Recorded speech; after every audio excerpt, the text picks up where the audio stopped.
بسم الله الرحمن الرحيم قل أوحي إلي أنه استمع نفر من الجن فقالوا إنا سمعنا قرآنا عجبا يهدي إلى الرشد فآمنا به ولن نشرك بربنا أحدا وأنه تعالى جد ربنا ما اتخذ صاحبة ولا ولدا وأنه كان يقول سفيهنا على الله شططا وأن ظننا أن لن تقول الإنس والجن على الله كذبا وأنه كان رجال من الإنس يعوذون برجال من الجن فزادوهم رهقا وأنهم ظنوا كما ظننتم أن لن يبعث الله أحدا وأنا لمسنا السماء فوجدناها ملئت حرسا شديدا وشهبا وأنا كنا نقعد منها مقاعد للسمع فمن يستمع الآن يجد له شهابا رصدا وأنا لا ندري أشر أريد بمن في الأرض أم أراد بهم ربهم رشدا وأنا منا الصالحون ومنا دون ذلك كنا طرائق قدادا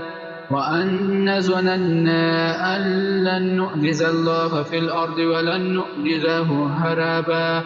وأن لما سمعنا الهدى آمنا به فمن يؤمن بربه فلا يخاف بخسا ولا رهقا وأن منا المسلمون ومنا القاسطون فمن أسلم فأولئك تحروا رشدا وأما القاسطون فكانوا لجهنم حطابا وأن استقاموا على الطريقات لأسقيناهم ماء غدقا لنفتنهم فيه ومن يعرض عن ذكر ربه يسلكه عذابا صعدا وأن المساجد لله فلا تدعوا مع الله أحدا وأنه لما قام عبد الله يدعوه كادوا يكونون عليه لبادا قل إنما أدعو ربي ولا أشرك به أحدا قل إني لا أملك لكم ضرا ولا رشدا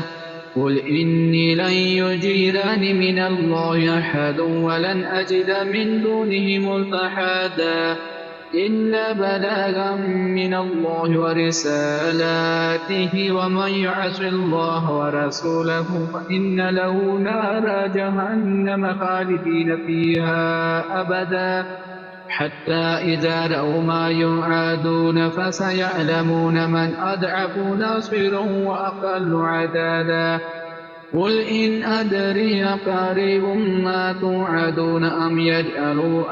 له ربي أمدا عالم الغيب فلا يظهر على غيبه أحدا إلا من ارتضى من رسول فإنه يسلك من بين يديه ومن خلفه رصدا ليعلم أن قد أبلغوا رسالات ربهم وأحاط بما لديهم وأحصى كل شيء عددا.